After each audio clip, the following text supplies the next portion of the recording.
Tara, let's go! Maglakad tayo mula dito sa Tongchong MTR.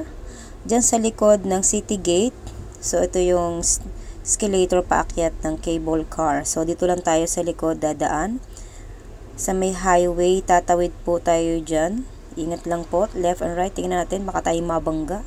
So, sa kabilang side, tatawid din po tayo. Ayan yung cable station. And then yung papuntang Buda na bus.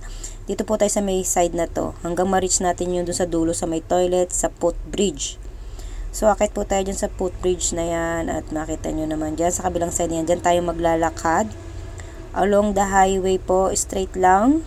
Hanggang makarating po tayo doon sa bridge.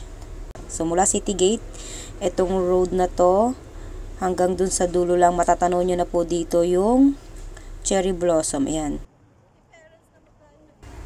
So, sa side na to may mga cherry blossom pero wala pa siyang bulaklak. So, 15 to 20 minutes lang yung paglalakad. Depende kung gaano kayo kabilis.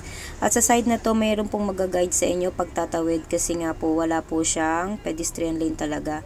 So, dapat may dala kayong selfie stick kasi nga po expectation versus reality to.